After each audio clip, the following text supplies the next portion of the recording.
may live with disabilities for the rest of their lives. Some face arrest. Others struggle to return to school. Exposing a child to violence, raids, intimidation, and displacement takes a profound psychological toll. Parents tell us about children struggling to sleep, children who are afraid to leave home, children withdrawing from school and their communities. And parents tell us something equally devastating, that they no longer feel capable of keeping their children safe. That is a terrible reality for any parent, and it is a terrible reality for any child. Excellencies, the impact extends far beyond those children directly affected by the violence. According to the education cluster, more than 800,000 children in the West Bank, including East Jerusalem, face barriers to safe and continuous education because of school closures, insecurity, movement restrictions, and damage to infrastructure. In 2026 alone, 99 education-related incidents were documented, including children being killed, injured, or detained in or on their way to schools, schools being demolished, school buildings being used by military forces, and children being denied access to education. Parents are struggling to keep their children learning when the journey to school itself can be dangerous.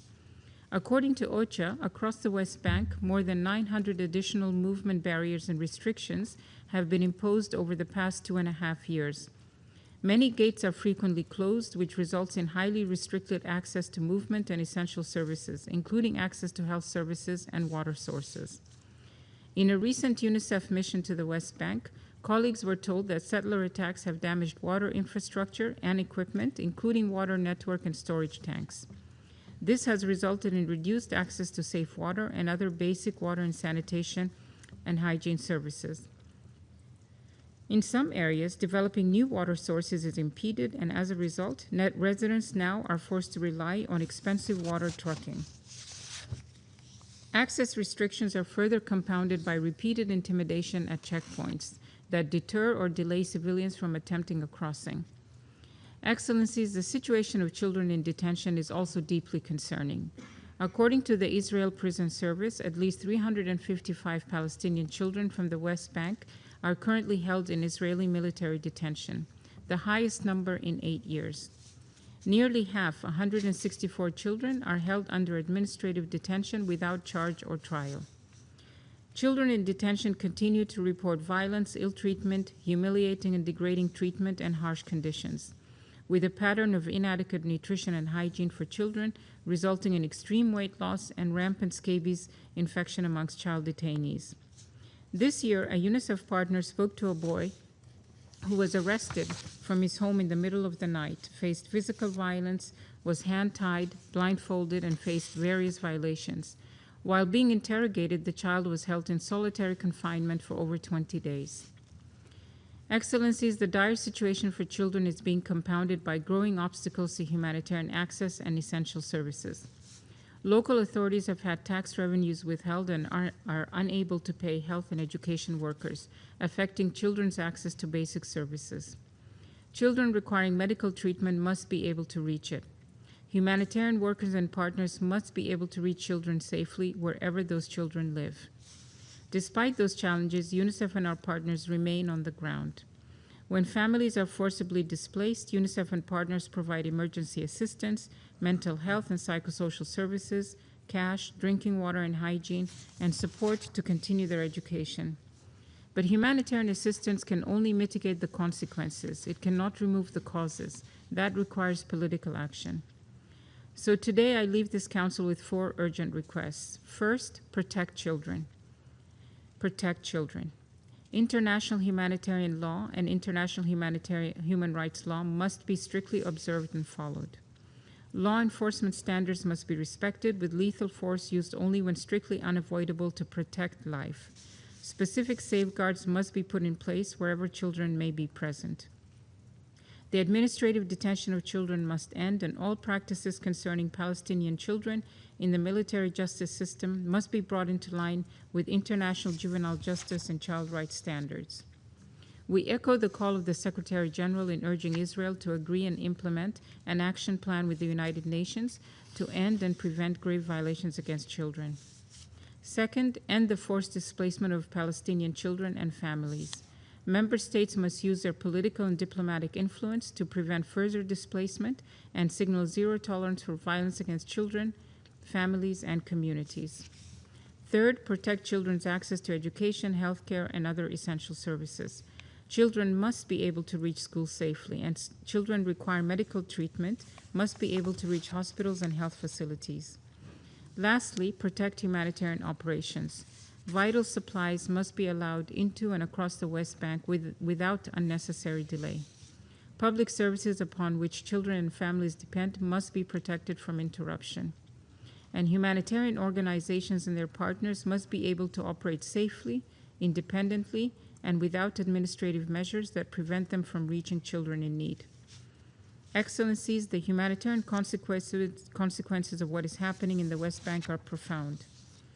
But behind every statistic is a child afraid to walk to school, a child recovering from a gunshot wound, a child held in detention, a child watching her family home being demolished, and a child sleeping behind corrugated iron because her grandmother is trying to keep fire from coming through the window again. These should not be the defining experiences of childhood. Children in the West Bank have the same rights as children everywhere: to live, to learn, to be protected, and to imagine a future beyond violence and fear. UNICEF will continue to advocate for the protection of all children and to provide humanitarian assistance and protection to every child we can reach. But humanitarian organizations cannot create the political conditions that children need to be safe. That responsibility rests with member states who have the power to change them. Thank you, Madam President. I thank Ms. Suleiman for her briefing. I now give the floor to those council members who wish to make statements. I give the floor to the representative of France. Madame la Présidente, je voudrais tout d'abord remercier le coordinateur spécial adjoint, M. Ramiz Alakbarov, et la directrice exécutive adjointe d'UNICEF, Mme Hanan Suleiman, pour leurs interventions.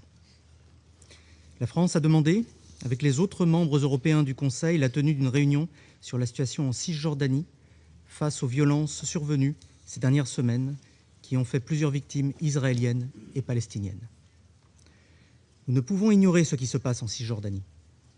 Les violences qui y sont commises s'inscrivent dans une dynamique d'accélération de la colonisation et de multiplication de la violence des colons à l'égard des civils palestiniens. Une telle situation constitue une menace directe à la stabilité régionale et à la viabilité de la solution à deux États, qui est au cœur de la déclaration de New York adoptée l'année dernière et que la France soutient sans réserve.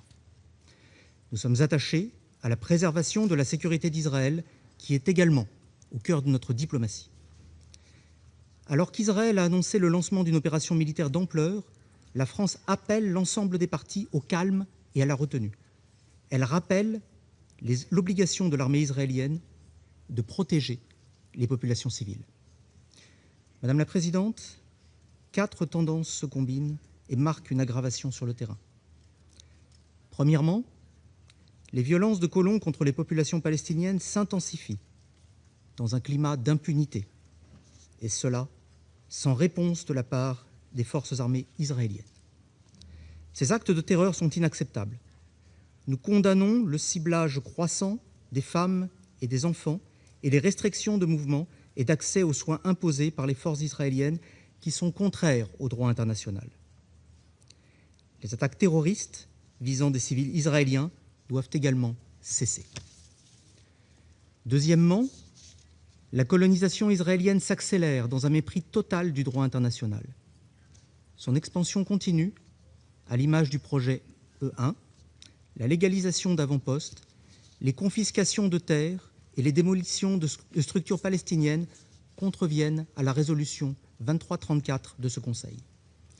La France s'oppose fermement à la dynamique engagée par Israël d'une forme d'annexion de facto et de déplacement forcé. La France et ses partenaires de l'Union européenne ont pris des sanctions contre les entités et individus responsables et prendront des mesures supplémentaires, y compris des sanctions et des mesures commerciales, pour y faire face.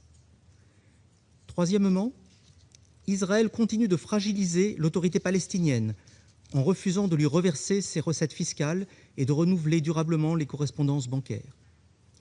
Ces mesures compromettent sa capacité à assurer les services essentiels à la population palestinienne et à mener les réformes nécessaires. La France salue l'annonce par l'autorité palestinienne d'élections législatives en novembre 2026 et présidentielles début 2027. La France appelle toutes les parties à garantir la tenue de scrutins permettant l'expression démocratique du peuple palestinien dans l'ensemble des territoires occupés. Enfin, les attaques contre l'UNRWA se poursuivent, comme l'illustrent les incursions israéliennes répétées dans son centre de formation à Kalandia. Ces attaques sont intolérables. Nous appelons Israël à lever les entraves au travail indispensable de l'agence et à respecter les privilèges et immunités des Nations Unies. Madame la Présidente, la situation en Cisjordanie est indissociable de celle de Gaza, toutes deux parties intégrantes de la Palestine. L'instabilité en Cisjordanie compromet les avancées permises par l'accord de cessez-le-feu à Gaza, le plan de paix et la résolution 2803 adoptée par ce Conseil. Elle met en péril la solution à deux États. La France déplore le rejet par le Premier ministre israélien de l'accord sur le désarmement du Hamas, exigence que nous portons de longue date et qui figure au cœur de la déclaration de New York, adoptée l'année dernière. La France salue les efforts des États-Unis, de l'Égypte, du Qatar et de la Turquie pour parvenir à cet objectif essentiel pour la sécurité régionale, et elle appelle de nouveau toutes les parties à se saisir de cet accord. Le Hamas doit rendre ses armes. Et il importe également que l'armée israélienne se retire de la bande de Gaza, que la force internationale de stabilisation s'y déploie en soutien aux forces palestiniennes et en préparation du retour de l'autorité palestinienne dans sa plénitude. Enfin, l'aide humanitaire doit pouvoir entrer immédiatement, complètement et massivement dans Gaza, comme l'a demandé ce Conseil en adoptant la résolution 2803 l'année dernière. Madame la Présidente, 1 an après l'adoption de la déclaration de New York, qui doit rester la feuille de route de notre action collective, la France continuera de soutenir les efforts en faveur de la solution à deux États, seule solution viable pour une paix et une sécurité durable pour tous dans la région. Je vous remercie. I thank the representative of France for the statement, and I now give the floor to the representative of Greece. Thank you, Madam President. Allow me to begin by thanking our briefers, Deputy Special Coordinator Mr. Ramiz Alakbarov and UNICEF Deputy Executive Director Ms. Hannah Suleiman for their remarks. Greece, together with its fellow European members of the Security Council, called for today's meeting as we consider it essential for the Council to remain seized of the developments in the West Bank and East Jerusalem. We meet at a critical moment amid ongoing efforts to consolidate the ceasefire in Gaza and advance its next phase. We must thus ensure that the prospects for peace are not eroded by developments on the ground in both Gaza and the West Bank, which constitute a single, indivisible territorial unit of a future Palestinian state. Madam President, the situation in the West Bank and East Jerusalem remains concerning. We are witnessing developments that threaten to fundamentally alter the realities on the ground: settlement expansion, repeated evacuation orders, demolitions and evictions, as well as forced displacement.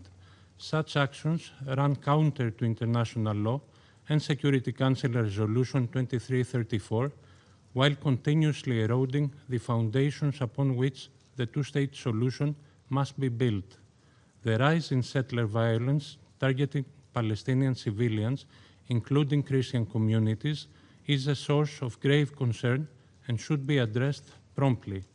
Thorough investigations, prosecution of perpetrators, and effective follow-up remain essential. At the same time, Greece firmly condemns terrorism and all attacks against civilians. Israel has legitimate security concerns which must be addressed in accordance with international law. We call on all sides to exercise maximum restraint and to refrain from actions or rhetoric that could fuel further violence and escalation. We also reiterate the paramount importance of preserving and respecting the historic and legal status quo of the holy sites in Jerusalem. Any actions that undermine this long-standing arrangement are deeply concerning and must be avoided. This principle is indispensable for interfaith coexistence and regional stability. The stabilization of the West Bank also requires addressing the severe humanitarian and economic pressures facing the Palestinian population. The continued withholding of Palestinian tax revenues is placing the Palestinian Authority under unsustainable financial strain. We reiterate our call for the immediate release of these revenues, which are essential for maintaining institutional stability, delivering basic services, and enabling the Palestinian Authority to pursue its reform agenda. We acknowledge the steps already undertaken by the Palestinian Authority towards reform under exceptionally difficult circumstances and encourage their continuation. A strengthened, reformed, and effective Palestinian Authority remains a credible partner for peace. We want to see the Palestinian Authority succeed in its reform agenda and return to Gaza as soon as conditions allow. Madam President, the international community must continue to ensure the safe, rapid, and unimpeded delivery of humanitarian assistance to all those in need. The role of UNRWA in providing essential humanitarian assistance, healthcare, education, and protection services to Palestine refugees in Gaza and the West Bank remains indispensable in this regard. Greece will continue supporting those efforts, including through the European Union PEGAS mechanism, channeling its funding to East Jerusalem hospitals. In conclusion, Madam President, the current moment calls for renewed political courage and diplomatic engagement, as reaffirmed by the New York Declaration and the Global Alliance for the Implementation of the Two-State Solution. The international community remains committed to preserving a credible political horizon. For Greece, the path ahead can only be through a meaningful political process leading to a negotiated two-state solution, allowing Palestinians and Israelis to live side by side in peace, security, and dignity. I thank you. I thank the representative of Greece for their statement, and I now give the floor to the representative of Latvia. Thank you, Madam President. I thank Deputy Special Coordinator Ramiz Alakbarov and Deputy Executive Director of UNICEF Hanan Suleiman for their informative briefings.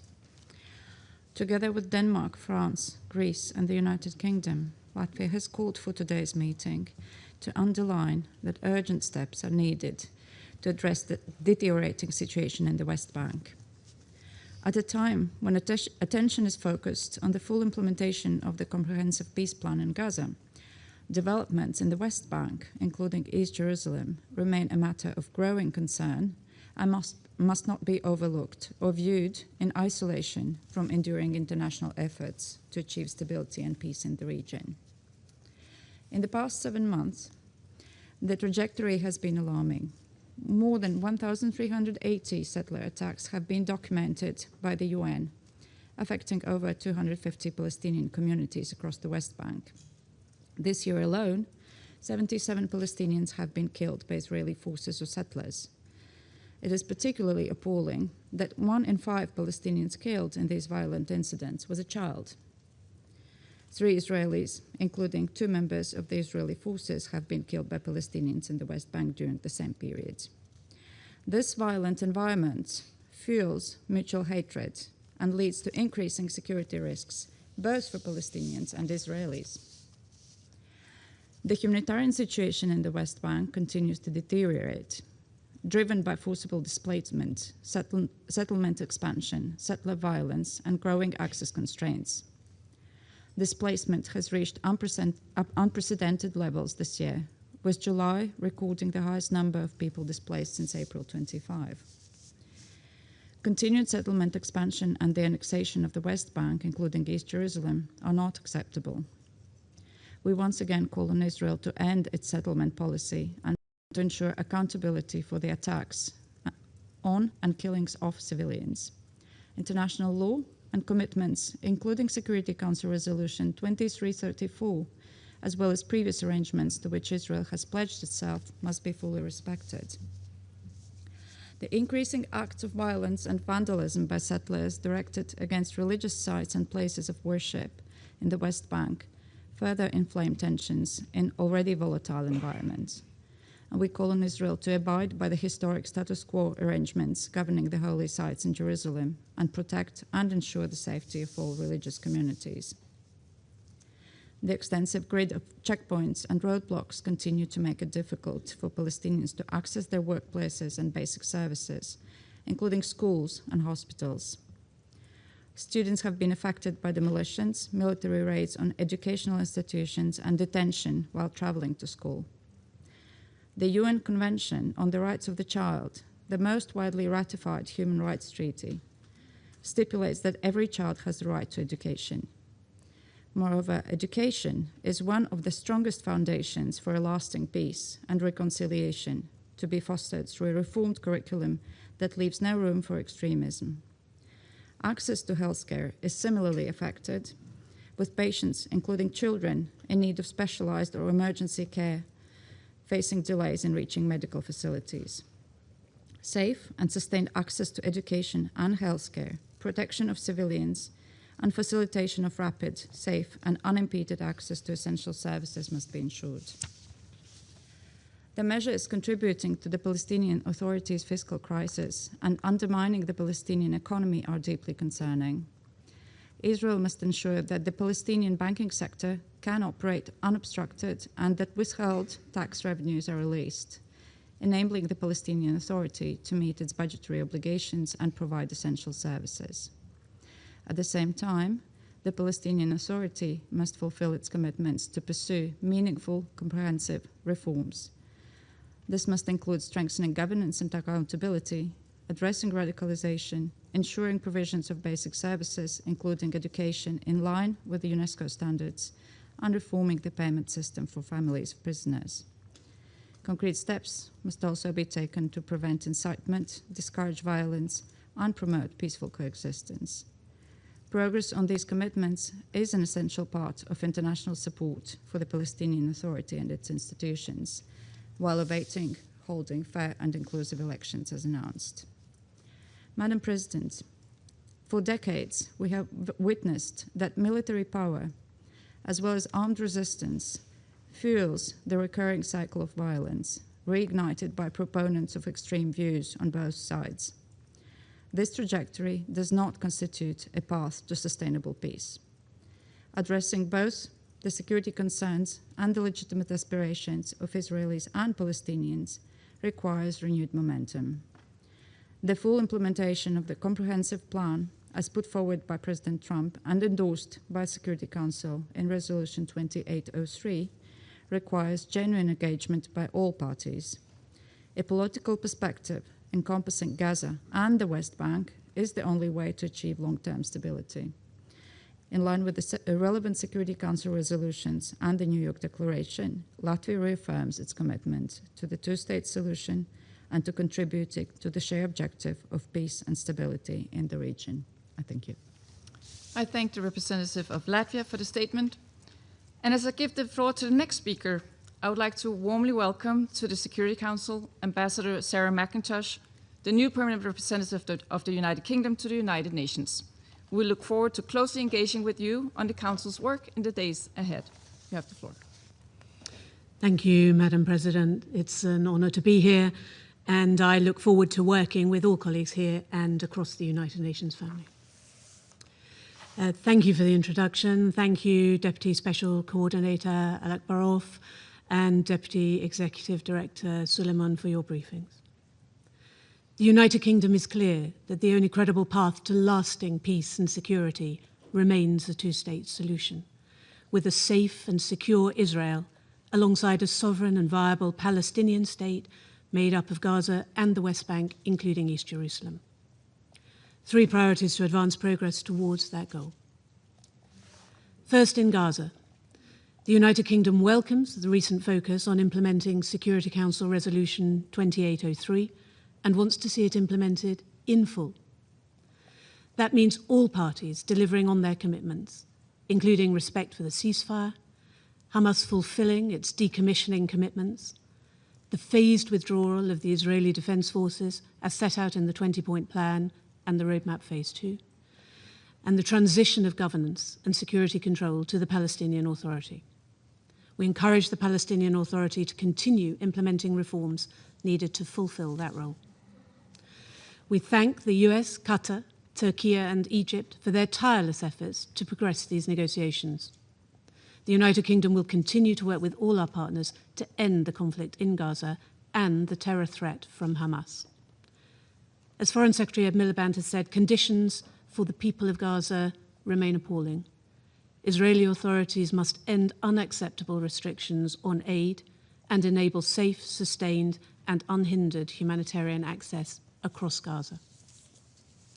Second, addressing violence in the West Bank. The United Kingdom condemns escalating violence across the West Bank.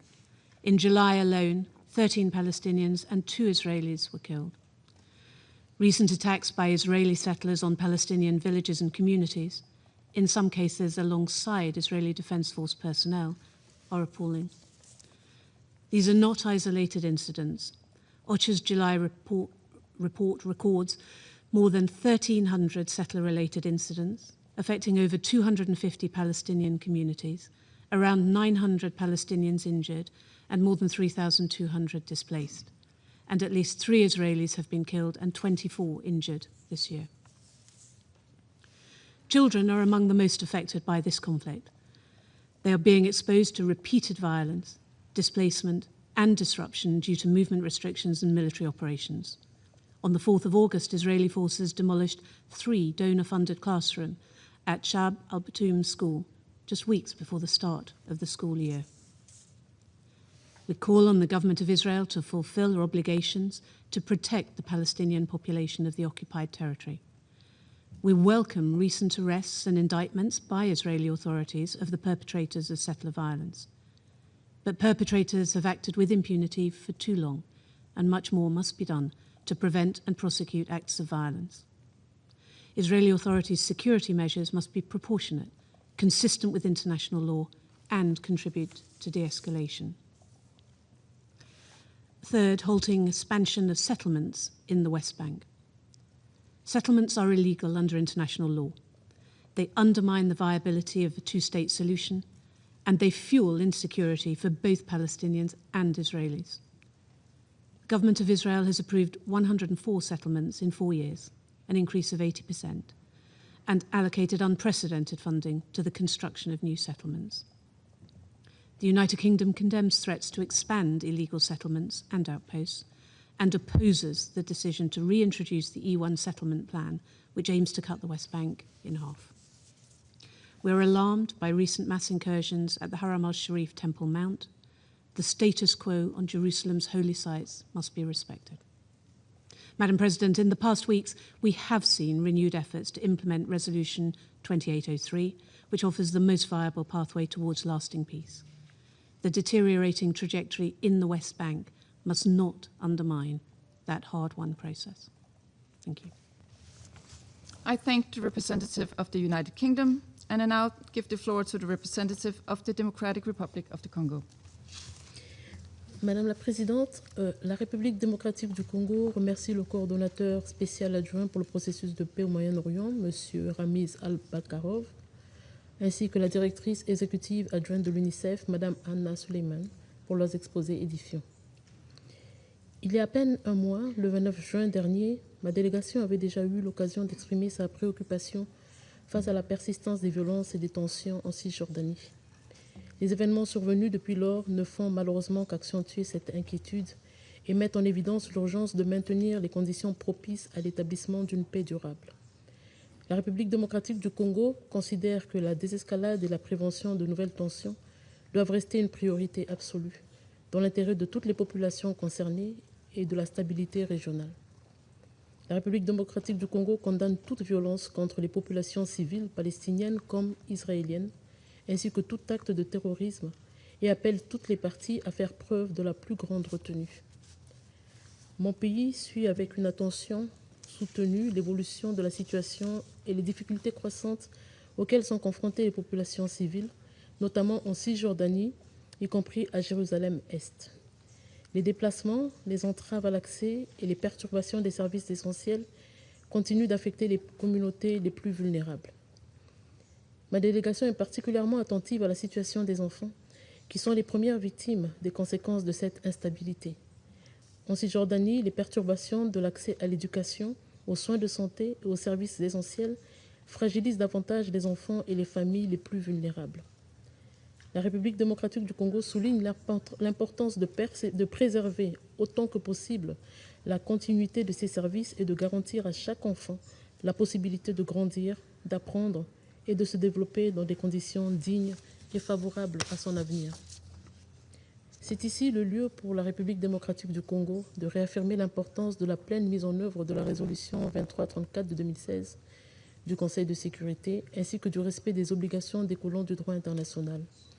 Nous encourageons toutes les parties concernées à éviter les mesures et actions susceptibles d'alimenter davantage les tensions, de compromettre la stabilité sur le terrain ou de réduire les perspectives d'une solution négociée et durable. Préoccupée par la situation humanitaire, la République démocratique du Congo appelle à la poursuite des efforts visant à garantir un accès humanitaire sûr, rapide, prévisible et coordonné aux populations dans le besoin.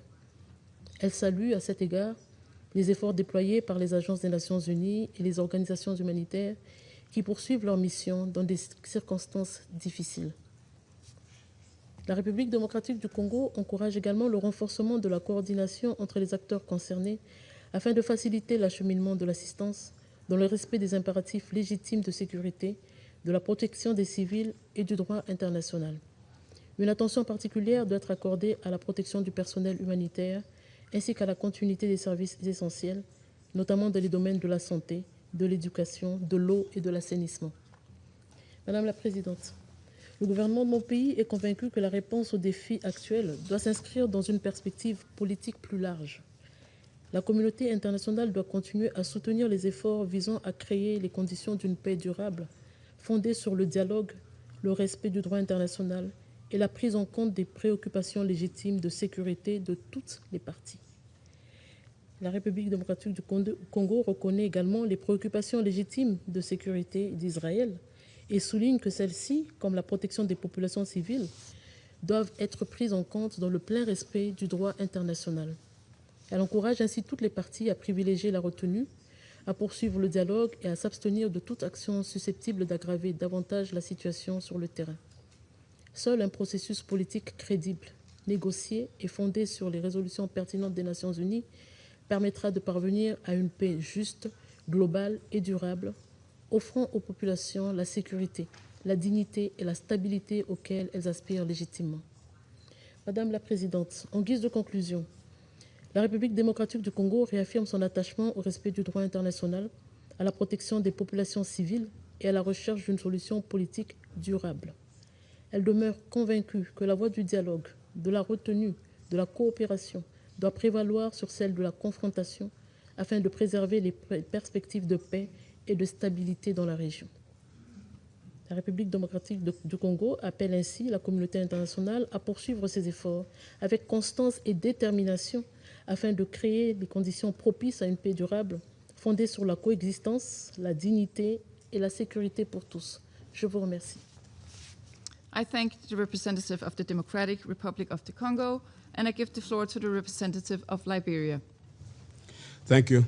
Thank you, Madam President. Liberia thanks the Deputy Special Coordinator for the Middle East Peace Process and the Deputy Executive Director of UNICEF for their qualified briefings.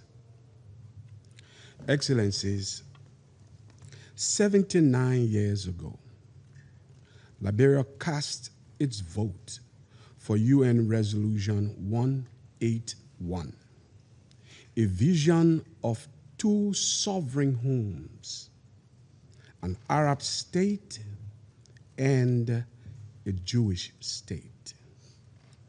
One was born, and Liberia was among the first to recognize it. The other has spent nearly 8 decades caught in the cruel physics of occupation, displacement, and unfulfilled promise. Liberia has never withdrawn that vote.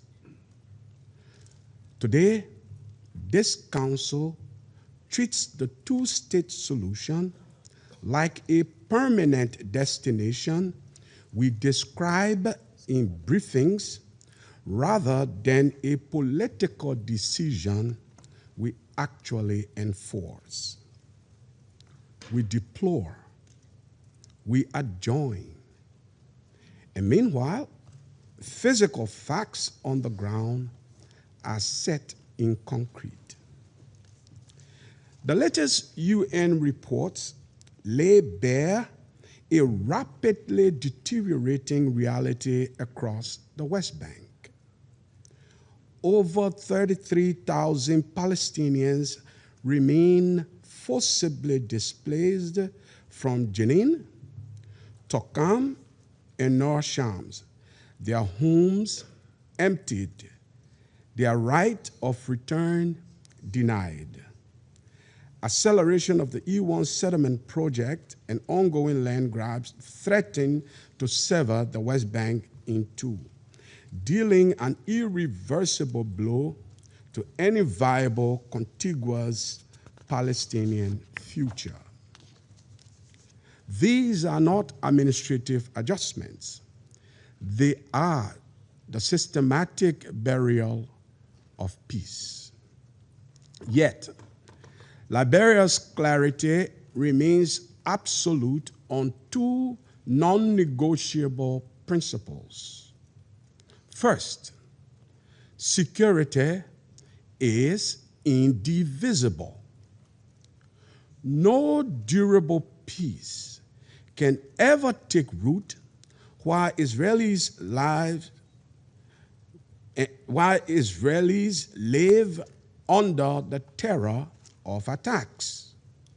We condemn such violence unequivocally.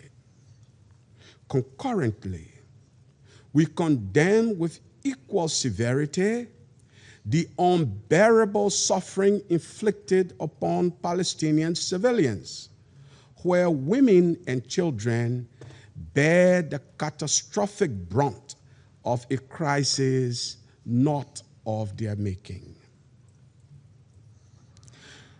Hamas, an armed faction that holds a population's statehood hostage to its own survival, paradoxically undermines the very liberation and much-needed statehood it claims to pursue. The full implementation of Resolution 2803 and the decommissioning of non-state weapons are essential to establishing one legitimate government, one law, and one accountable security authority. The same is and must be true about ending settlement expansion and its associated violence in the West Bank. Second, human dignity cannot be conditional. The Secretary General's reports record a staggering scale of violence and violations against children across the region. No child should ever become collateral damage to the political failures of adults. Madam President, Liberia asks this Council to measure our credibility on this issue against four tests: protection, return, accountability, and viability. If we fail these four tests, let us then drop the diplomatic pretense. We are not preserving a two-state solution. We are presiding over its slow motion disappearance. History will not ask whether this Council issued enough press statements or debated the Middle East and Palestinian question time without number. It will ask whether, when the window for peace was being sealed shut beneath concrete and violence, we had the courage to act. Excellencies, Liberia cast its vote for two states in 1947. 79 years later, we continue to stand for the security of both peoples, the dignity of both peoples, and the absolute right of their children to inherit a future defined by peace, definitely not by perpetual war. I thank you for your kind attention. I thank the representative of Liberia for the statement, and I now give the floor to the representative of Pakistan. Thank you, Madam President. The distinguished permanent representative of Liberia just reminded, and very rightly, this council of its responsibilities towards this situation that we are discussing. And the two briefings we have heard today are, in fact, calls for action. The situation as presented is grave. The figures quoted speak for themselves. Deputy Special Coordinator Ramiz Al-Akbarov provided the crux. These are not isolated developments.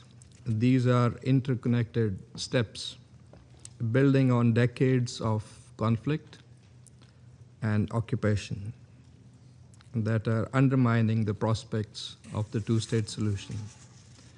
And Deputy Executive Director Hannah Suleiman informed us of the wide-ranging humanitarian consequences of what was happening in the West Bank, especially for children, and again rightly called for protection.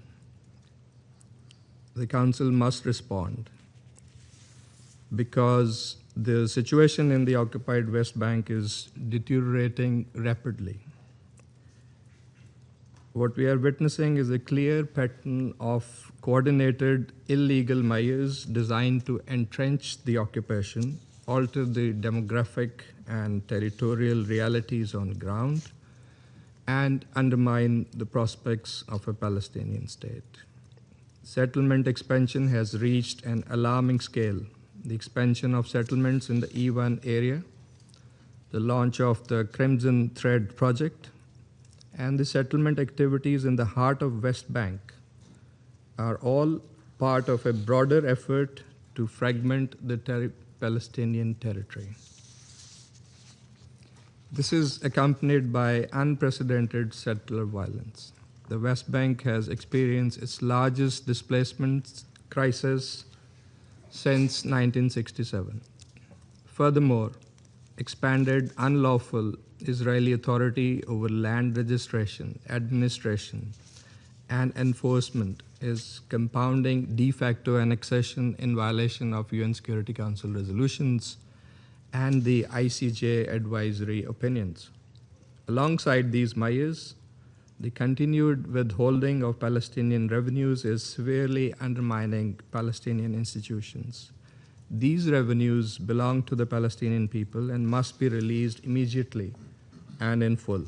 We are equally alarmed by escalating provocations at the Al-Aqsa Mosque, Al-Haram Al-Sharif. On 24th July, the group of 8 Arab Islamic countries in their statement have condemned the continued mass incursions by settlers. The cumulative effect of these mutually destructive policies and actions is intimidation, dispossession, and forced displacement, thereby perpetuating the cycle of occupation and annexation, all in flagrant violation of international law. Madam President, in Gaza, the humanitarian situation is extremely fragile. President Trump's comprehensive plan to end the Gaza conflict provided an important opportunity to alleviate humanitarian suffering and advance a credible pathway to Palestinian self-determination and statehood. This opportunity must not be allowed to be squandered. Pakistan has welcomed the positive developments under the Board of Peace towards the implementation of the Gaza Peace Plan and Resolution 2803. We appreciate the mediators, including the US, Egypt, Qatar, and Turkey, for their sustained efforts. However, Israel's continuing military escalations and recent rejection of the roadmap risk undermining this diplomatic process and jeopardizing the prospects for peace. In view of the concerning developments, the international community and this Council in particular must act without delay. First, the Council must ensure that Israel, the occupying power, immediately halt all settlement activity and reverse all unlawful measures aimed at altering the status, character, and demographic composition of the occupied Palestinian territory in line with relevant Security Council resolutions, including 2334. Second, settler violence needs to end immediately, and those responsible must be held accountable. Third, the Palestinian people must be provided international protection, as also requested by the Palestinian president in his letter to the Council. And the Council must respond to the 4 recommendations concerning protection that were made by the UNICEF representative today. Fourth, Israel must respect the historical and legal status quo at the holy sites, including Al-Aqsa Mosque, Al-Haram al-Sharif, and halt all provocative actions. Fifth, the Security Council Resolution 2803 and the comprehensive peace plan must be implemented fully and in good faith. The Council must have a serious discussion how to tackle the obstacles and violations. Madam President, as the foreign ministers of the group of 8 Arab and Islamic countries, including Pakistan, affirmed on 6th August in their statement, the ongoing Israeli violations in the Gaza Strip cannot be viewed in isolation from the attacks carried out by settlers in the occupied West Bank, the unlawful expansion of settlements, and the unilateral measures aimed at altering the status quo in occupied Jerusalem. Taken together, these practices constitute a systematic policy aimed at imposing a fait accompli by force, undermining the foundations of the two-state solution. Madam President, the situation is approaching a dangerous tipping point. Unless this trajectory is reversed, the consequences for the two-state solution and for peace and stability across the region could be catastrophic. The path to peace is clear. It lies in ending the Israeli occupation and enabling the Palestinian people to exercise their inalienable right to self-determination through the establishment of an independent, sovereign, viable, and contiguous state of Palestine based on the pre-1967 borders with Al-Quds al-Sharif as its capital. It is the only credible foundation for a just, lasting, and comprehensive peace in the region. I thank you. I thank the representative of Pakistan for the statement, and I now give the floor to the representative of the Russian Federation. Госпожа председатель, Россия поддержала созыв сегодняшнего заседания Совета Безопасности с целью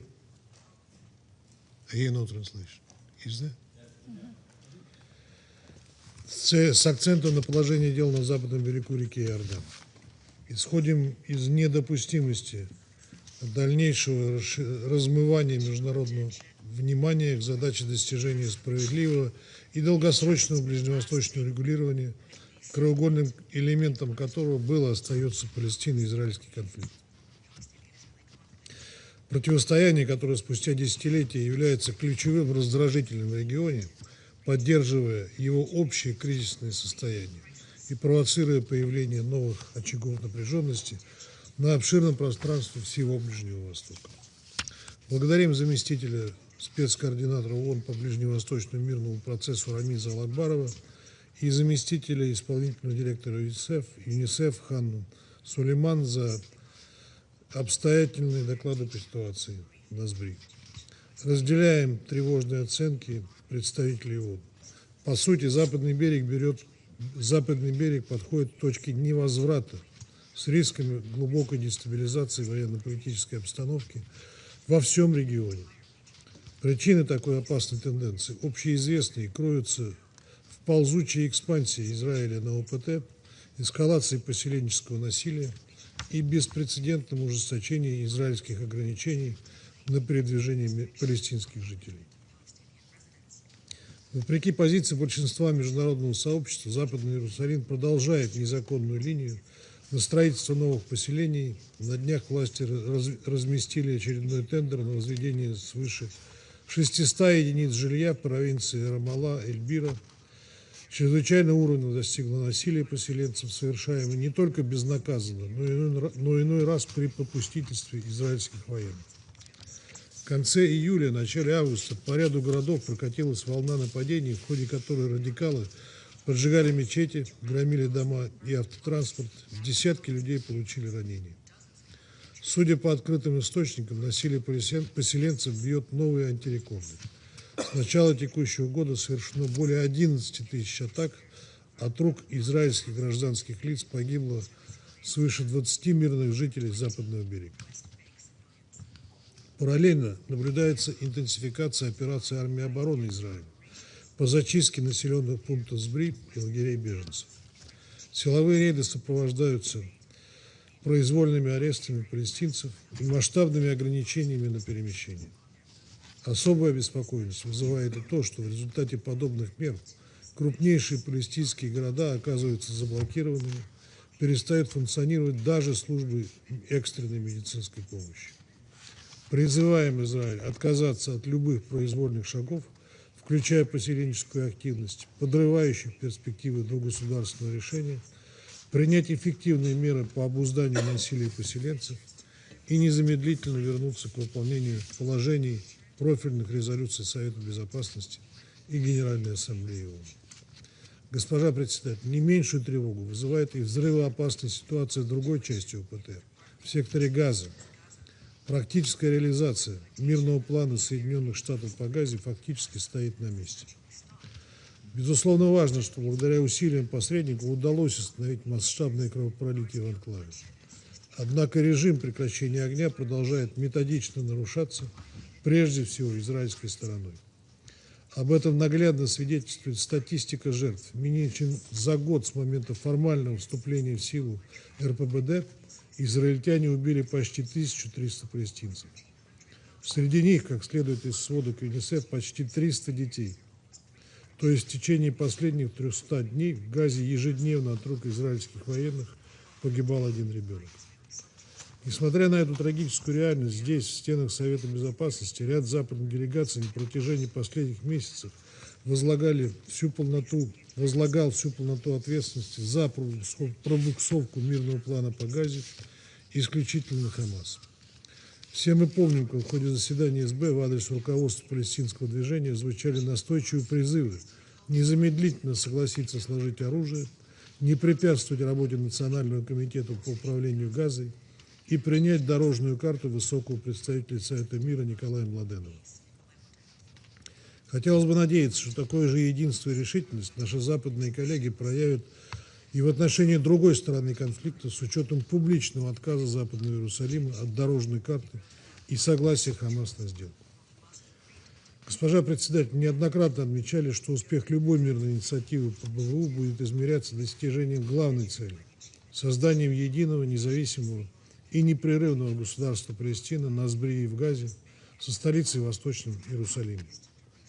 Созданием государства, сосуществующим в мире безопасности с Израилем.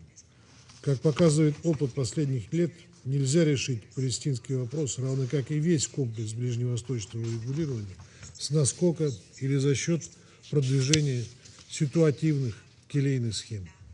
Несостоятельной попыткой отдельных стран замкнуть на себя роль единственного посредника.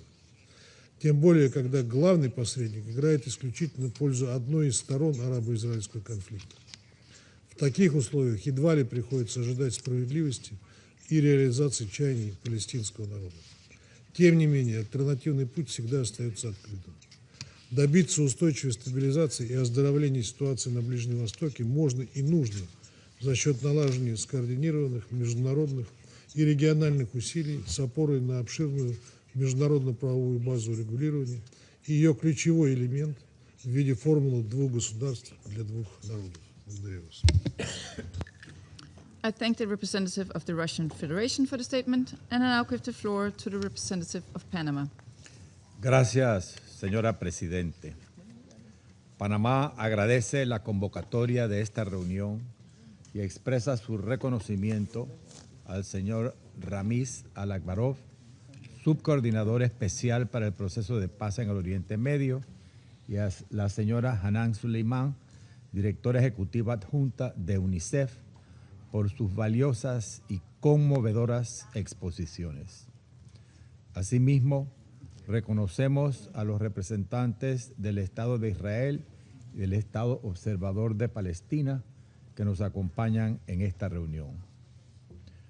Observamos con profunda preocupación el creciente deterioro de la situación en Cisjordania, que han descrito con cifras los expositores, donde la reciente escalada de violencia e intimidación sigue cobrando vidas, provocando el desplazamiento de comunidades y agravando la situación humanitaria. A ello se suman las restricciones de movimiento que siguen limitando el acceso de la población civil a servicios esenciales, incluida la atención médica de emergencia, así como a sus medios de vida, agravando las condiciones que enfrentan las comunidades más vulnerables. Tal como lo ha explicado con dramática claridad la señora Suleiman en su exposición, entre quienes sufren de manera más aguda las consecuencias de esta situación se encuentran los niños. La persistencia de la violencia, el incremento de los ataques y los desplazamientos forzados no solo afectan a Cisjordania, objeto de esta sesión, sino que también comprometen el bienestar, el desarrollo y el acceso de miles de niños a una educación segura y continua. Por ello, reiteramos la importancia de garantizar un acceso seguro, continuo, sin temores ni intimidación y sin interrupciones a la educación.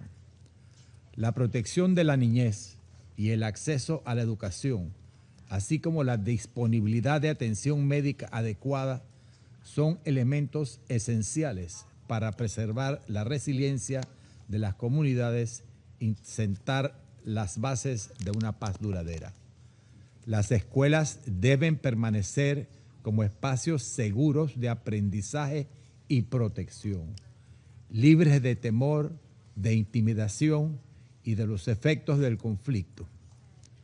Toda afectación a la infraestructura educativa o interrupción del acceso a la educación compromete las perspectivas de futuro de los niños. Señora Presidente, la violencia no solo cobra vidas y destruye medios de subsistencia, también genera un clima de temor permanente que limita la libertad de movimiento, expone a las personas víctimas de los ataques a riesgo de desplazamiento y deteriora su salud física y mental al convertir actividades cotidianas como salir de casa en una fuente constante de inseguridad. Por ello, protección de la población civil debe seguir siendo una propiedad inmediata, en pleno respeto del derecho internacional, incluido el derecho internacional humanitario, así como de las resoluciones pertinentes de este Consejo. En este contexto, Panamá reitera su respaldo a la labor que continúan desempeñando las Naciones Unidas y sus agencias, y en particular la loable gestión de UNICEF, junto con las organizaciones humanitarias internacionales y locales en la asistencia a la población civil, en la protección de los niños y en el acompañamiento de los esfuerzos dirigidos a preservar la estabilidad. Esa labor debe poder desarrollarse con seguridad, independencia e imparcialidad, en pleno respeto del derecho internacional, incluido el derecho internacional humanitario. Reiteramos por ello el llamado a garantizar la protección del personal humanitario y a facilitar un acceso humanitario pleno, seguro, rápido y sin trabas para quienes lo necesitan. La persistencia de la violencia, la falta de avances políticos, los ataques continuos y las medidas que incrementan las tensiones continúan debilitando las condiciones necesarias para preservar un horizonte de paz creíble. Reiteramos que cualquier acción unilateral que altere la realidad sobre el terreno es incompatible con el espíritu y los objetivos de las resoluciones pertinentes de este Consejo, incluida la resolución 2334 de 2016, cuya implementación sigue siendo esencial para preservar las bases de una paz justa, duradera y mutuamente aceptable. Para ello resulta indispensable retomar un proceso político creíble, fortalecer la confianza, apoyar una autoridad palestina reformada y capaz de ejercer eficazmente sus responsabilidades y evitar medidas unilaterales que sigan alejando las perspectivas de una solución negociada de conformidad con el derecho internacional y las resoluciones pertinentes de las Naciones Unidas. Muchas gracias. I thank the representative of Panama for the statement, and I now give the floor to the representative of China. 谢谢主席。首先，中方对哥伦比亚强烈地震遇难者表示深切的哀悼，向遇难者家属和伤者表示诚挚的慰问。相信在哥伦比亚政府带领下，哥伦比亚人民一定会齐心协力，早日战胜灾害，重建家园。中方支持安理会举行本次紧急会议，这非常及时必要。我感谢阿拉克巴罗夫副特别协调员和苏莱曼副执行主任的通报。中方对近期巴勒斯坦被占领土局势升级深感担忧，对持续暴力造成越来越多的平民伤亡深感痛心。在当前地区局势加剧动荡的背景下，巴勒斯坦问题不能被忽视和边缘化。国际社会应当迅速采取行动，全力遏制冲突暴力，拯救无辜生命，捍卫公平正义。我讲3点：第一，必须正本清源，切实尊重巴勒斯坦人民的基本权利。一段时间以来，约旦河西岸和加沙局势急剧恶化，巴勒斯坦人民承受的苦难愈发深重。究其根本，是因为国际法基本原则未得到遵守，巴勒斯坦人民享有的生存权和发展权长期遭到漠视。巴勒斯坦人的生命同其他民族一样珍贵。国际社会必须树立正确的是非观，进一步凝聚共识，及时纠正一切否认、侵犯巴勒斯坦正当权利的错误言行，保障巴勒斯坦人民获得平等权利，切实维护国际公道正义。第二，必须果断行动，采取有效措施制止冲突暴力。约旦河西岸形势危险升级，占领方推进定居点扩张计划，侵犯和破坏宗教场所，封锁难民营，并实施大规模逮捕，定居者暴力愈演愈烈。联合国近东巴勒斯坦难民救济和工程处培训中心2次遭到强闯，令人震惊。保护平民不是空洞的口号，而是占领方应尽的国际法义务。以色列必须落实安理会第2334号决议，停止定居点活动，遏制定居者暴力，确保严肃问责。工程处根据授权正常履职应该得到尊重。加沙的形势同样令人担忧。和平委员会宣布停火协议第2阶段安排取得进展后，以色列仍拒绝停止在加沙的军事行动。停火协议达成已满300天，但持久停火气未实现。根本症结不是缺少停火方案，而是缺少停火的政治意愿。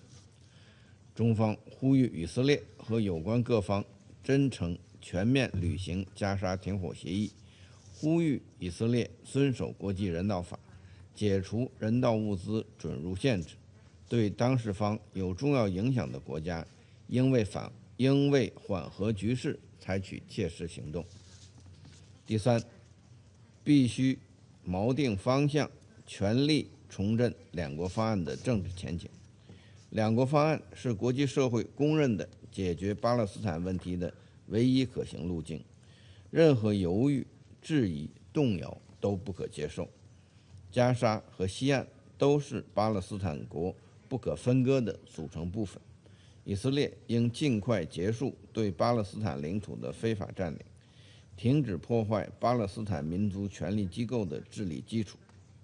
国际社会应当充分尊重巴勒斯坦人民的意愿，秉持8人制8的原则，推进加沙战后重建，回归两国方案的正确轨道，早日实现巴勒斯坦独立建国。唯有如此，才能实现巴勒斯坦和以色列的和平共处，实现中东地区的长治久安。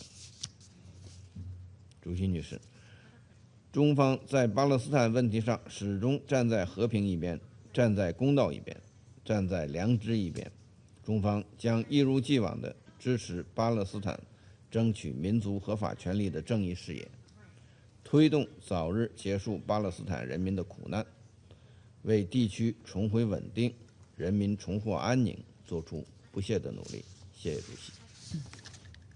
I thank the representative of China for the statement, and I now give the floor to the representative of Bahrain. سيدة الرئيسة، نثمن عقد هذا الاجتماع الذي ينعقد في توقيت بالغ الحساسية، ونشكر مقدمي الإحاطات نائب المنسق الخاص رامز الأكبروف ونائبة المديرة التنفيذية لليونيسف حنان سليمان على إحاطتيهما الشاملتين. ونود التطرق إلى النقاط التالية. أولاً، انطلاقاً من دعم مملكة البحرين للجهود الدولية والإقليمية الرامية إلى إنهاء الصراع في قطاع غزة، بما في ذلك الخطة الشاملة لإنهاء الحرب في القطاع، والدور المنتظر لمجلس السلام في دعم ترتيبات عملية تسهم في الاستقرار وإعادة العمار وتحسين الأوضاع المعيشية والدفع نحو مسار سياسي جاد وموثوق، تؤكد المملكة أن نجاح أي مسار للسلام يتطلب كذلك معالجة التصعيد المقلق في الضفة الغربية، باعتباره عاملاً من شأنه تقويض الثقة وإضعاف فرص حل الدولتين. وتتمثل أبرز مظاهر هذا التصعيد في التوسع الاستيطاني ومصادرة الأراضي وهدم المنازل والمدارس والقيود المفروضة على المدن والمخيمات وتصاعد عنف المستوطنين ومحاولات فرض واقع أحادي الجانب، بما يزيد من معاناة المدنيين ولا سيما الأطفال ويهدد فرص التهدئة والسلام. وأن ما يبعث على القلق هو تصاعد وتيرة العنف ضد الشعب الفلسطيني في الضفة الغربية بشكل غير مسبوق في ظل غياب المساءلة، حيث قتل 76 فلسطينياً في الضفة منذ بداية عام 2026 بحسب الإحصائيات الأممية. وفي هذا السياق تؤكد مملكة البحرين على أهمية حماية المدنيين وحماية الأطفال من تداعيات هذا التصعيد الشديد الخطورة.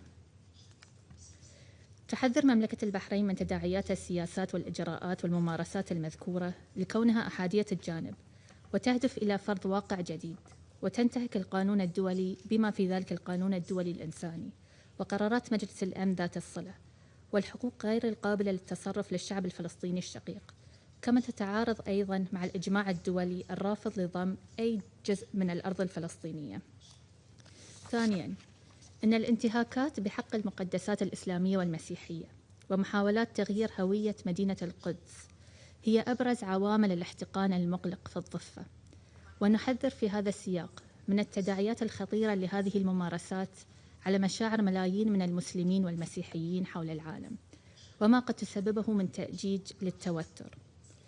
كما تجدد المملكة التأكيد على أهمية خطاب التعايش والتسامح في مواجهة الفكر والسلوك المتطرف، وتشدد على ضرورة احترام الوضع التاريخي والقانوني القائم في الأماكن المقدسة، ووقف الانتهاكات لا سيما أعمال الحفر غير القانونية أسفل وحول المسجد الأقصى.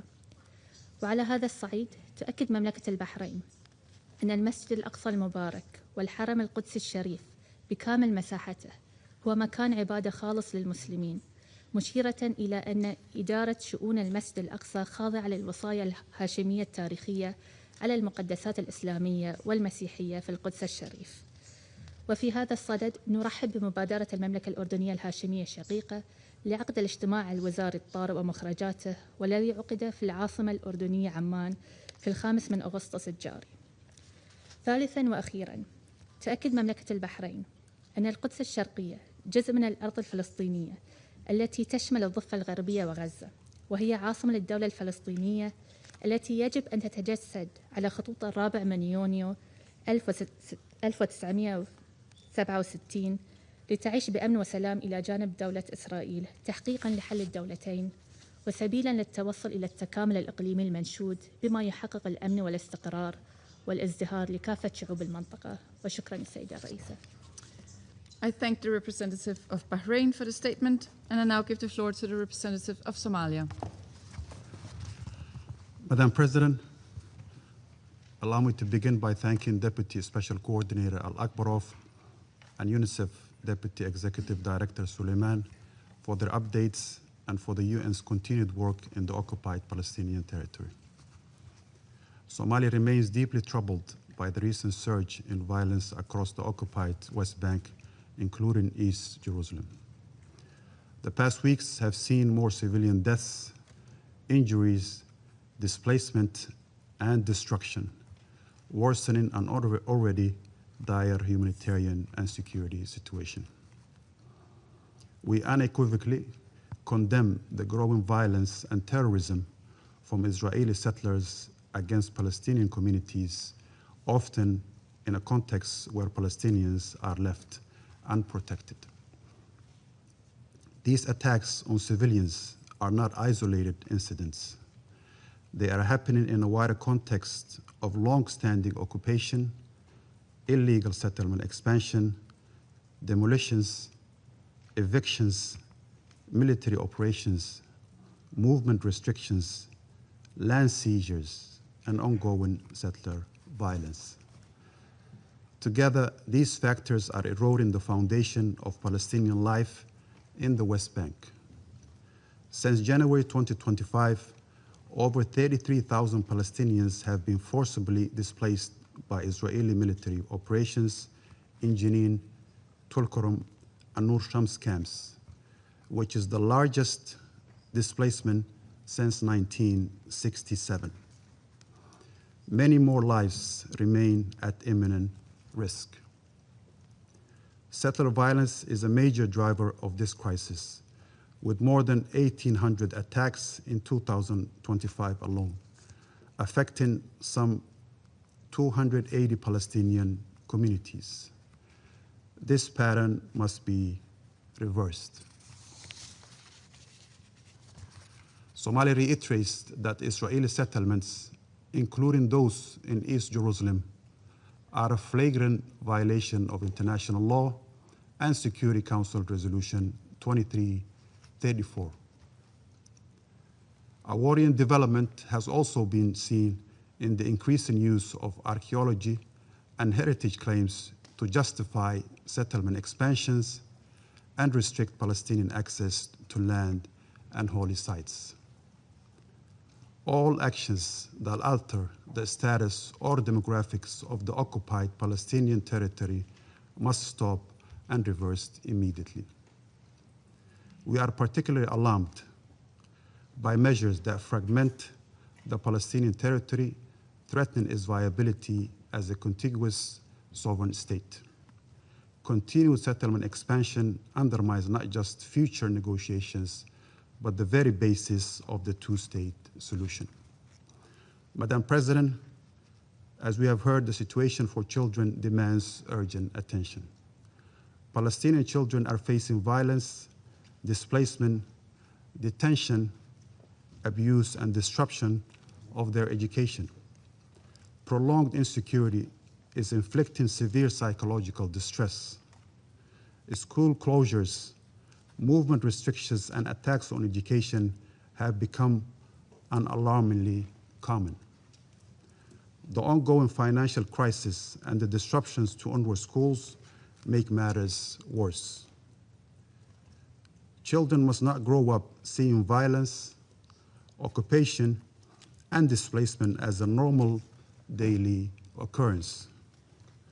Their protection and that of schools, hospitals, and civilian infrastructure must be guaranteed under international law. The impact, dear colleagues, goes beyond children. Restriction on movement and access are affecting healthcare, livelihoods, water, and sanitation, and are making it harder for humanitarian organizations to provide assistance. Humanitarian workers themselves face growing danger and obstacles. We are especially concerned by the recent incursions into UNRWA premises in East Jerusalem, including repeated unauthorized entries by Israeli security forces. Such incidents cannot be normalized. UN premises must be respected and protected, and UNRWA's vital work must not be jeopardized.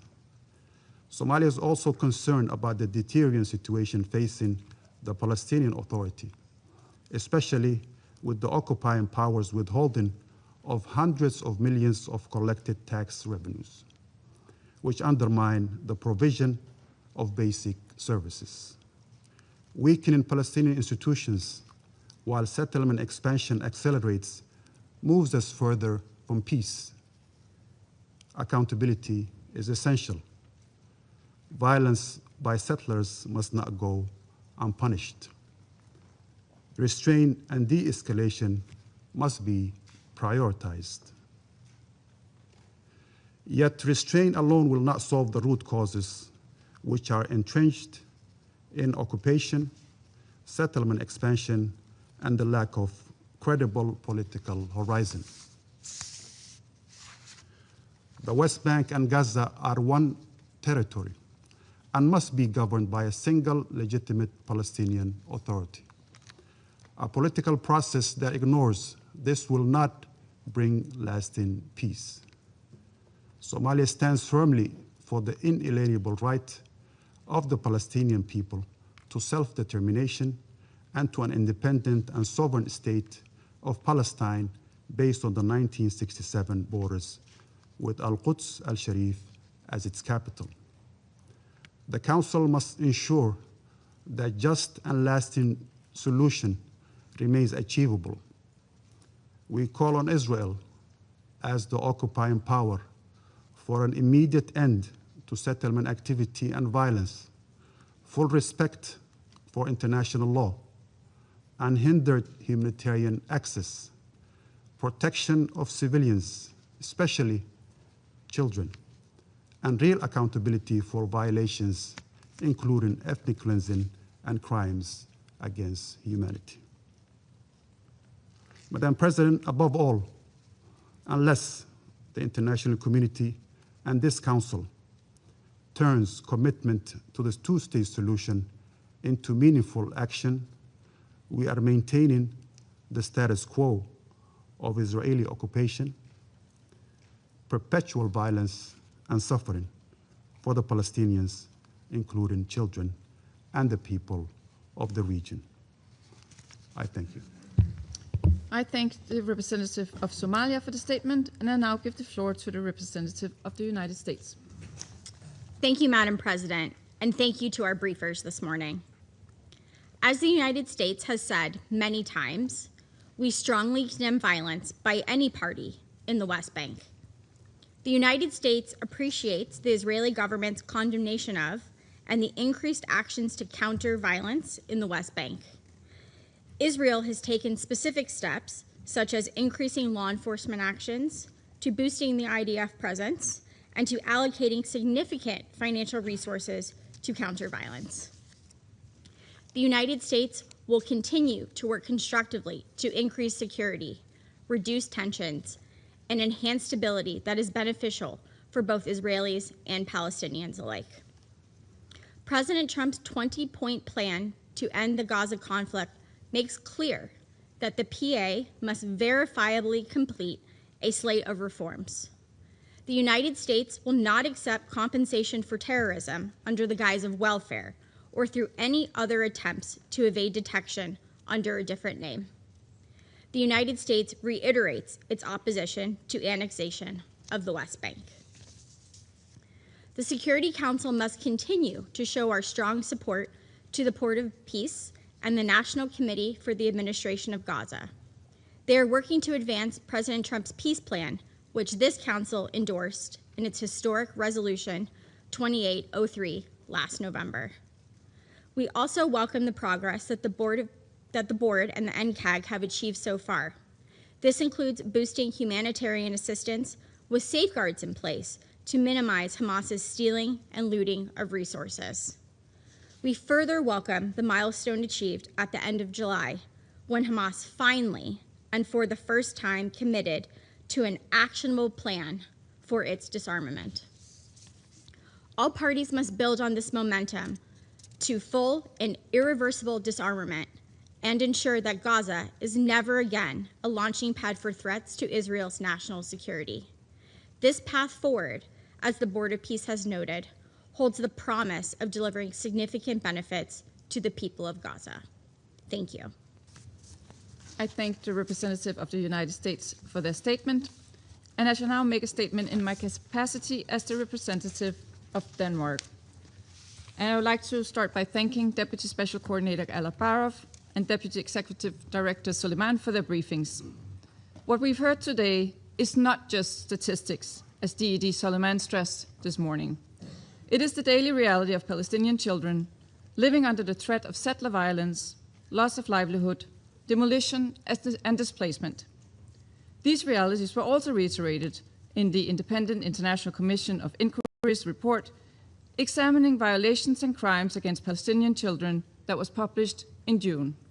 At the same time, we hear that July was an exceptionally deadly month in the context of settler-related violence. This is why Denmark, together with France, Greece, Latvia, and the UK, supported by other council members, called for this urgent meeting. Colleagues, the two-state solution, as chartered in the resolutions of this council, remains the only viable path to resolving the Israeli-Palestinian conflict. Last September, 142 states reaffirmed their support for this vision in the New York Declaration. But for this vision to materialize, the current trajectory in the West Bank must urgently be reversed. We would like to emphasize 4 urgent matters. First, settler violence must stop, and those responsible must be held accountable. No Palestinian child should witness homes set ablaze, access to schools hampered, destroyed livelihoods, or blocked water sources. We urge the Israeli authorities to take immediate measures to prevent violence, protect civilians, and ensure accountability. The European Union has recently put more extremist Israeli settlers and organizations responsible for serious and systematic human rights abuses against Palestinians under sanctions. Second, the expansion of illegal settlements must end immediately. We remain deeply concerned by the potential issuing of tenders for the E1 settlement, which threatens to separate East Jerusalem from the rest of the West Bank and divide the West Bank in two. We urge businesses to be aware of the potential legal, financial, and reputational risks associated with bidding for these contracts.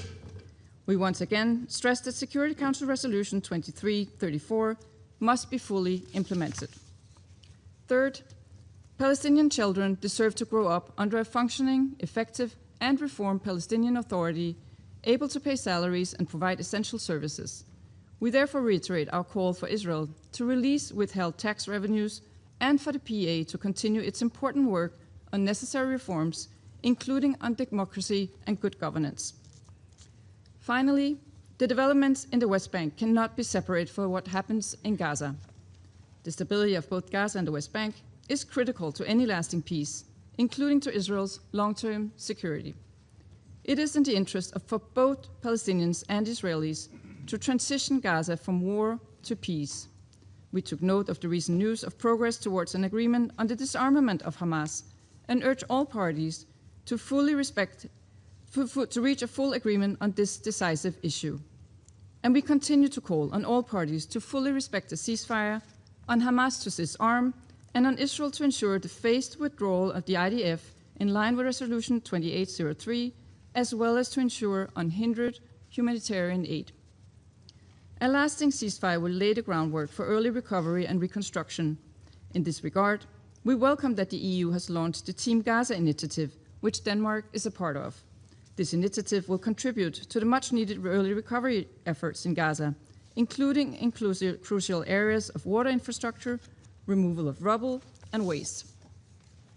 Colleagues, developments in the West Bank threaten the vision of a two-state solution that we, as international community, have elaborated in so many resolutions and declarations over the past decades.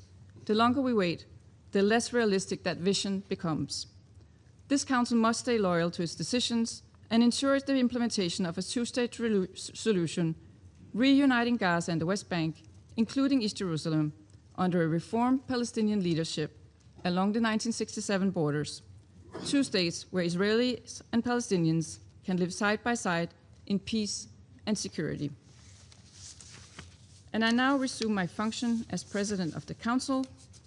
I now give the floor to the Permanent Observer of the Observer State of Palestine. Madam President, allow me at the outset to express our appreciation to you for convening this urgent briefing upon the request of Denmark, Greece, France, Latvia, United Kingdom, supported by Bahrain, China, Russia, and Pakistan, to address the critical situation and ongoing escalation by Israeli occupation forces and settlers in the West Bank.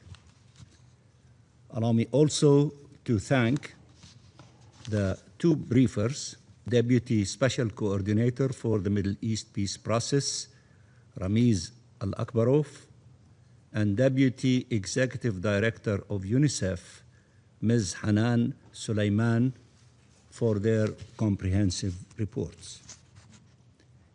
And let me also add, I listened very closely to the very clear, principled, powerful statements from all of you with regard to the violations committed by the Israeli occupying forces and the settlers against the Palestinian people, especially children, and we appreciate this very strong sentiment. And as many of you have indicated, what is needed is action.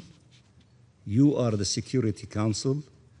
You have responsibilities to act and to enforce international law and your will and resolutions, and not a single party to continue disrespecting all of us, not listening to any one of us, to be held accountable and to be brought to the position that the Charter of the United Nations expect as an obligation from each member of this esteemed organization, the United Nations. We cannot continue to meet, to condemn, to explain, to give details, and yet business as usual, somebody takes note, ignores all of us, does not respect its obligation as a member of this organization, and we do not act. We can act, we should act. We are formed as a Security Council to make sure that the international peace and security of the world is maintained, and if any one party, a state, does not meet its obligation in this regard, to be held accountable, and you have tools available to you to act. Madam President, Israel's objective remains the same: seizing maximum Palestinian land with minimum Palestinians.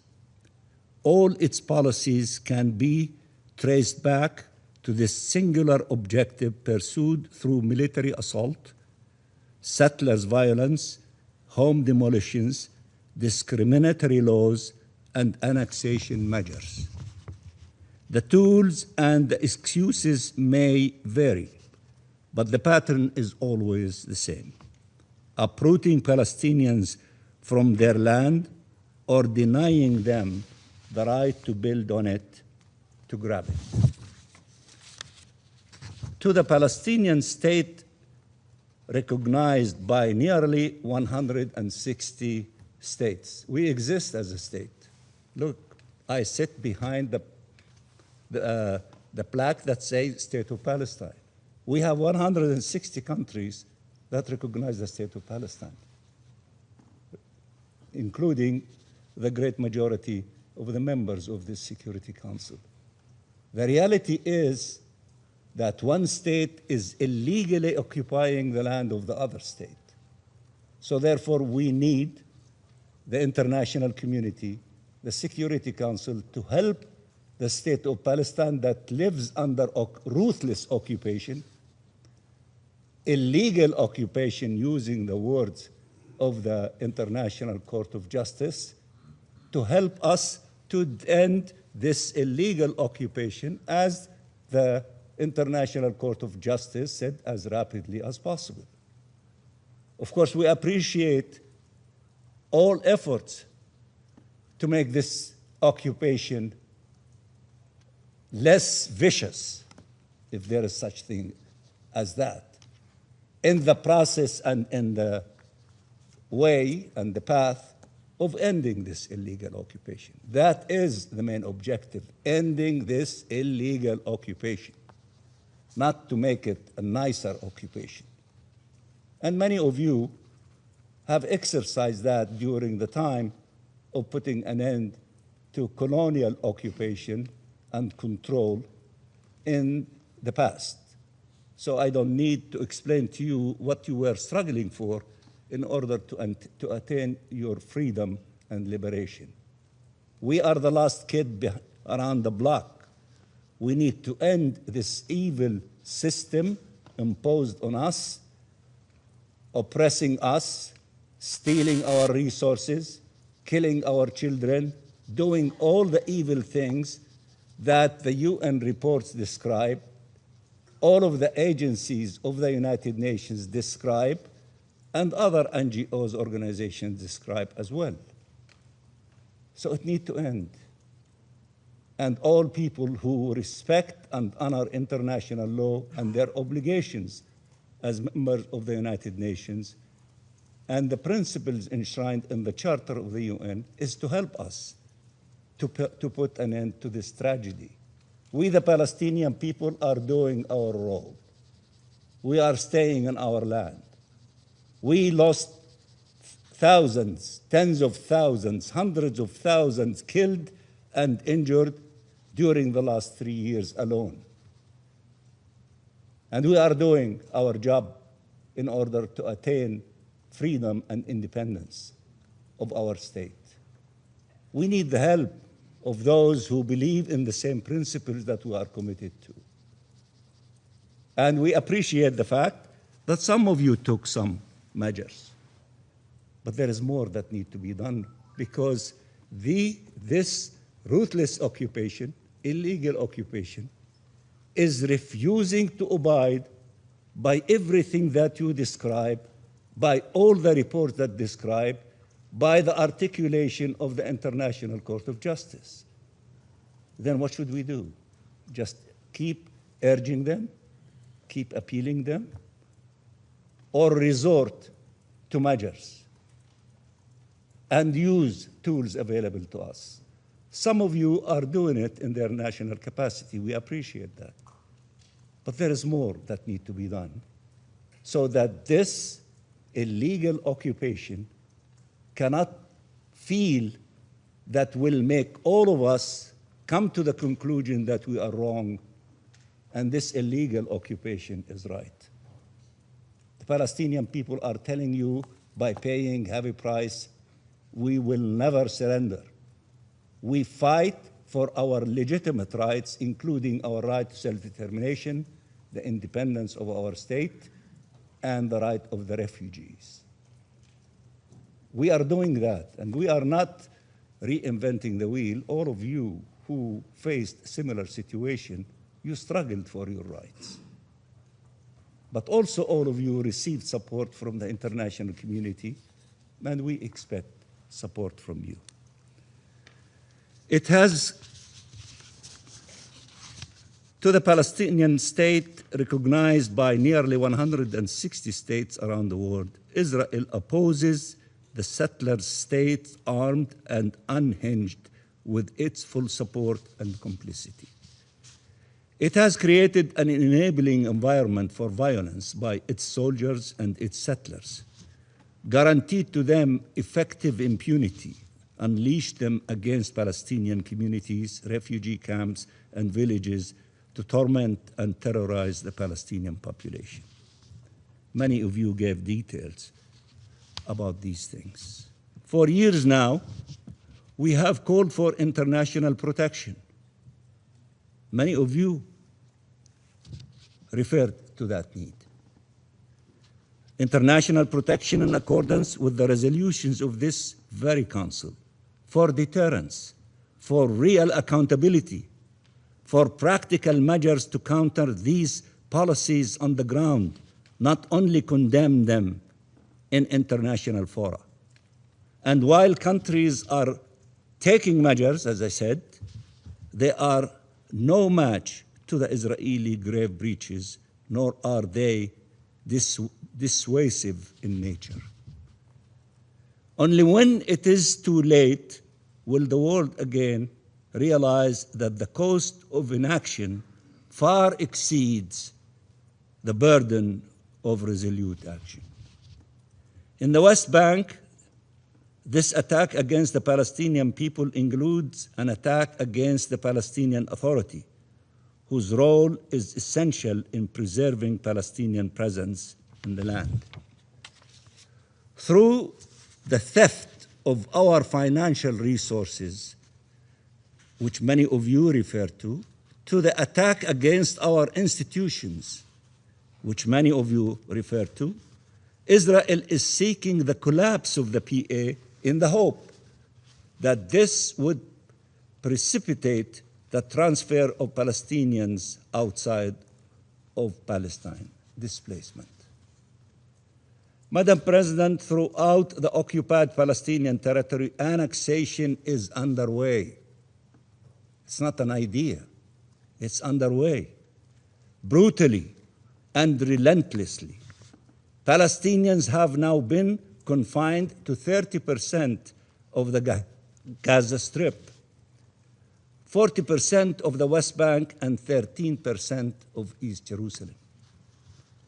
This is by design, through decades of policies aimed at emptying the land of its people, displacing and replacing them. These last few years saw a dramatic acceleration of these policies that have yet to be met with an appropriate response able to put an end to them. There is some action. We need more and more and more until this illegal occupation to yield to the international law and the position of the Security Council and its resolutions.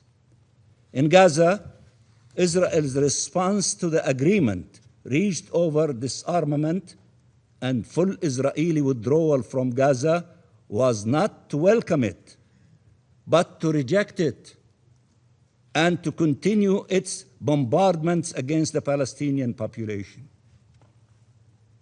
The Comprehensive Peace Plan and the New York Declaration rely on key principles: no occupation, no annexation, and no displacement.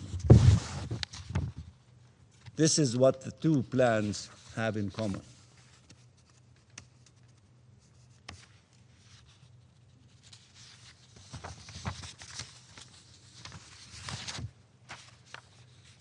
This Israeli government is fully committed to pursuing all three at all cost and by any means.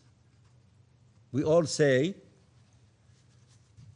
no annexation, no occupation, no displacement. They are not only saying, they're working day and night by all means, yes to annexation, yes to occupation, and yes to displacement.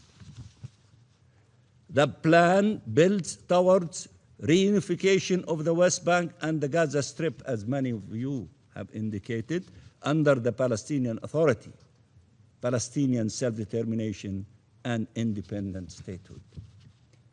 The Israeli government is fully committed at preventing them at all costs and by any means, and they don't hide it. They announce it every day. While Palestine and the Arab and Muslim countries are doing their utmost, and a number of these examples and statements that were released recently were referred to, are doing their utmost to ensure the implementation of the plan, Israel keeps undermining it,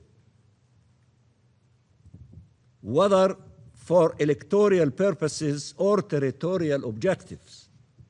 This constant undermining of international efforts has to stop. Lives are at stake, and they cannot be subject to electoral calculations or radical ideologies.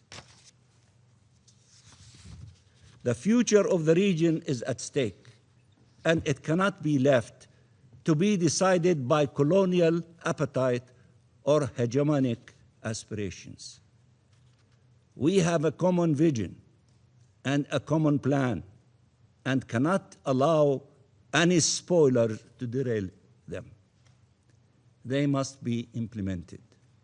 All of us are saying we want to implement the 20-point plan of President Trump, reflected in resolution of the Security Council 2803 and the New York Declaration. All of it, the plan, the 20 points, not a la carte menu. You select from it what you like and you discard the rest. No, from point 1 to point 20 and the New York Declaration. The international will cannot bow before the colonial whims of the Israeli government. Madam President, elections are to take place in Israel and Palestine in the coming weeks. The world should send an unequivocal signal that it has charted a path for Palestinian freedom, self-determination, and independent statehood that leads to two states, Palestine and Israel, living side by side in peace and security, and to a region of sovereign states that together can foster a future of shared peace, security, and prosperity. The other path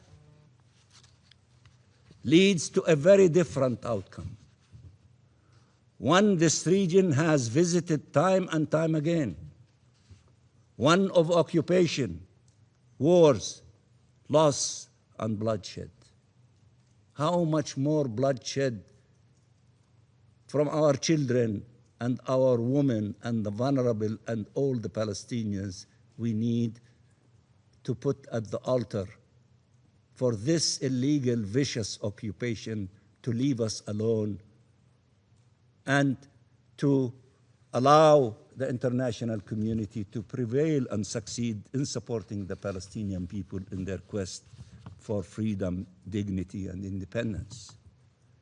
Show our people that there is a peaceful path that leads to freedom, dignity, and security. I appeal to you, the Security Council, show our people that there is a peaceful path that leads to freedom, dignity, and security.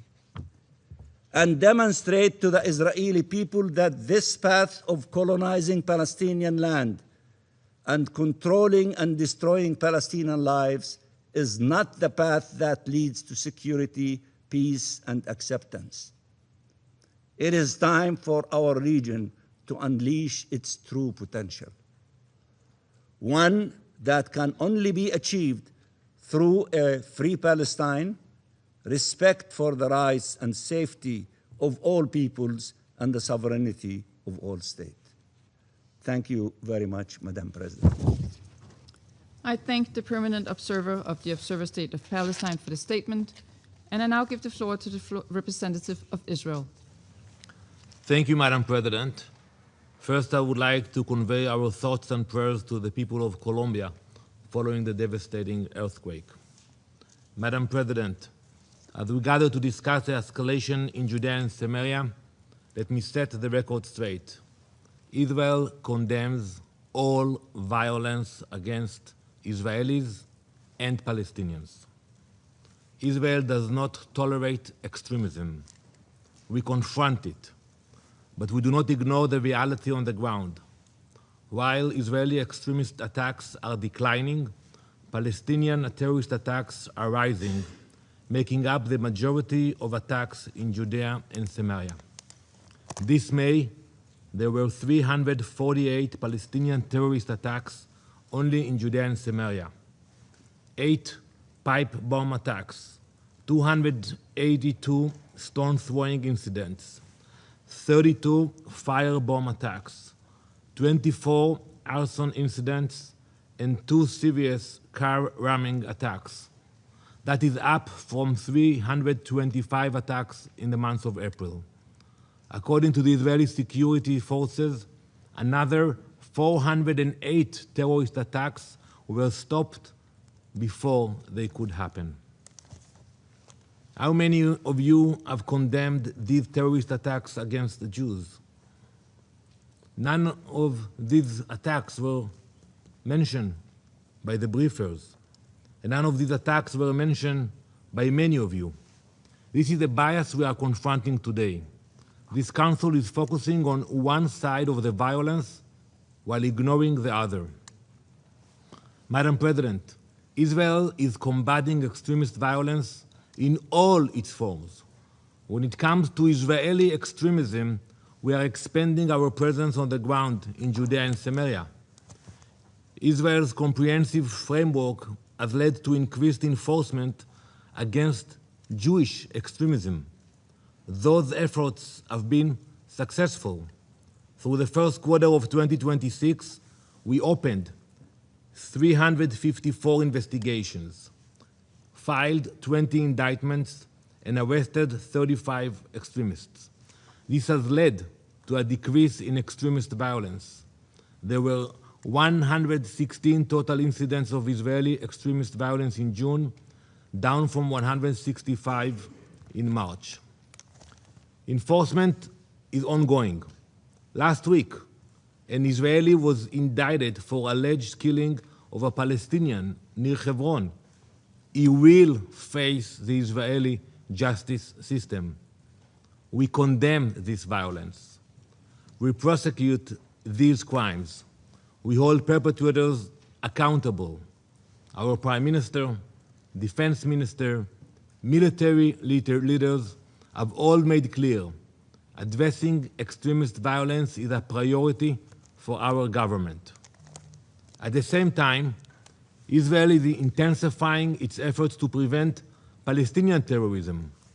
Our security forces are working every day to dismantle terror networks and prevent attacks before they reach Israeli civilians. We are finding a growing threat. Iranian weapons, funding, and training are flowing into Judea and Samaria, alongside efforts by Hamas to establish new terrorist infrastructure. Madam President, the Palestinian Authority is supposed to help us to mitigate this problem, to fight terrorism, but instead they continue to fall short of that responsibility. Even after a presidential decree for Mahmoud Abbas, the US State Department informed Congress that the PA continued pay for slay. Through 2025, they distributed about $200 million to terrorists and their families. We still see incitement to violence promoted in their communities. This doesn't stabilize the region, it fuels the violence. Madam President, this terrorism does not just threaten communities in Judea and Samaria. You know the proximity. It's being exported throughout the state of Israel. The danger is present, the violence is endless, and the victims are real. A few months ago, a Palestinian terrorist infiltrated Israel from the village of Kabatia. It's a village near Jenin in the northern Samaria. He drove from Kabatia to Bet Sha'an, an Israeli city 25 miles away. He rammed his car into Shimshon Mordechai, who was killed standing on the side of the road. Then he hit and injured a 16-year-old boy in a nearby town. The terrorist kept driving to the entrance of a kibbutz, En Harod, where he rammed into Aviv Maor. She was waiting for her parents to pick her up from the bus stop.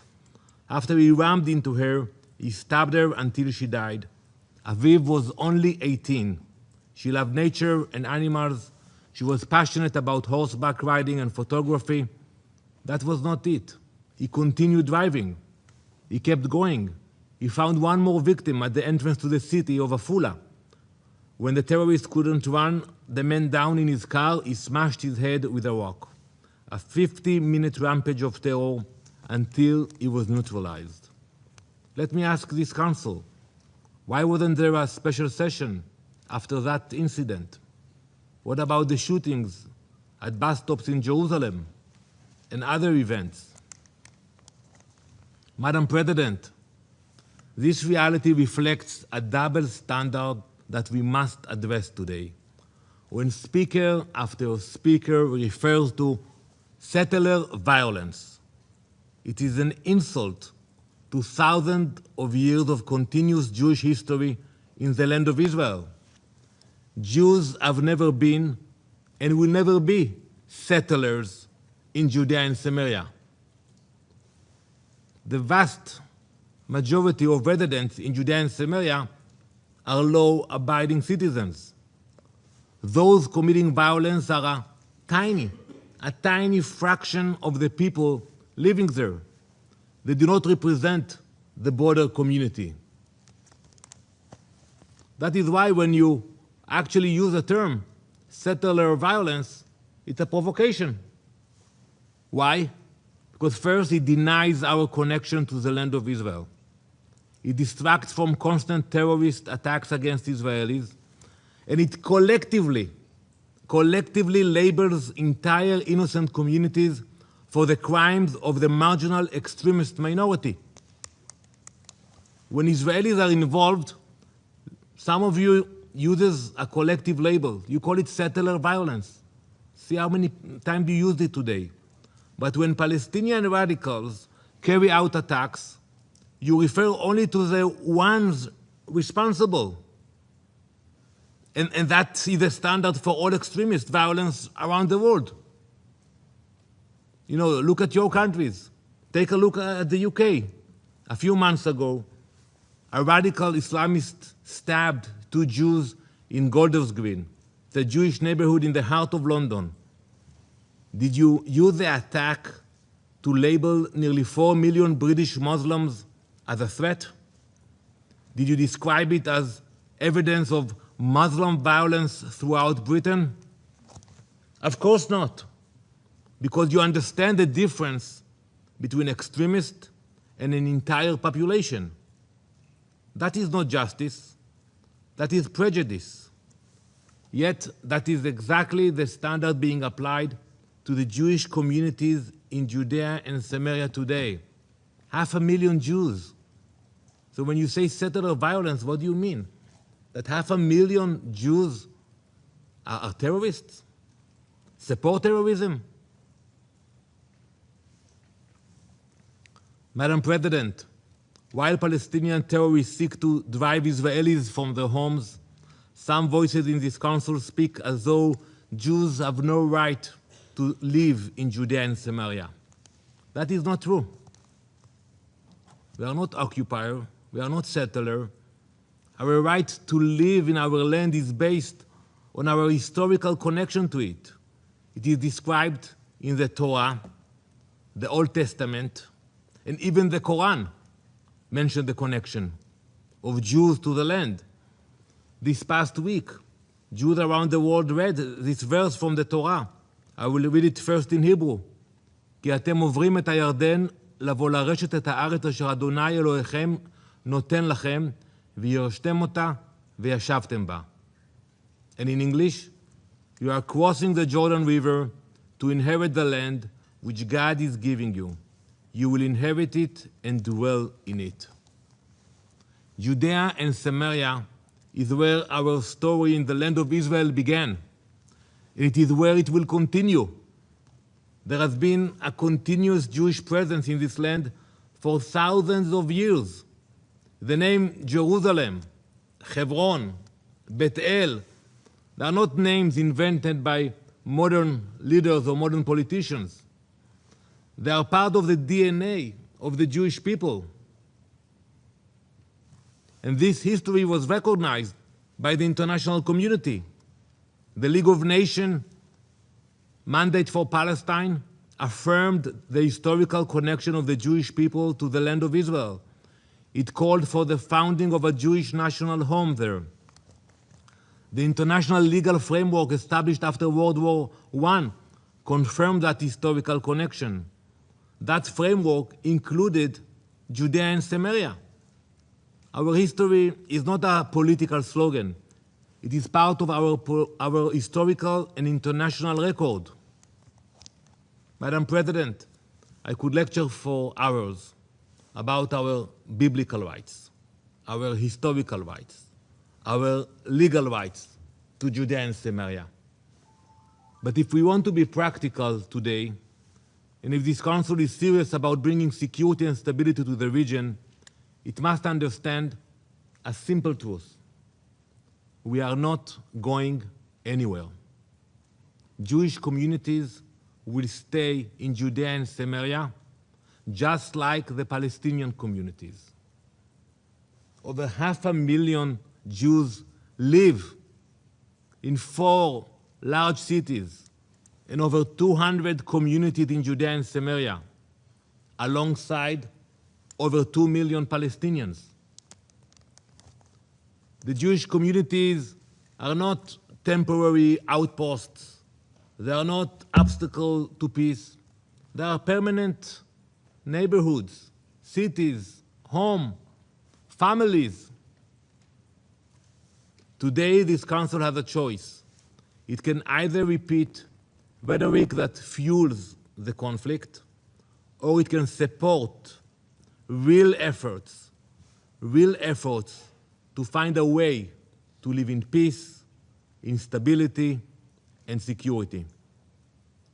Thank you, Madam President. I thank the representative of Israel for the statement. There are no more names inscribed on the list of speakers. The meeting is adjourned.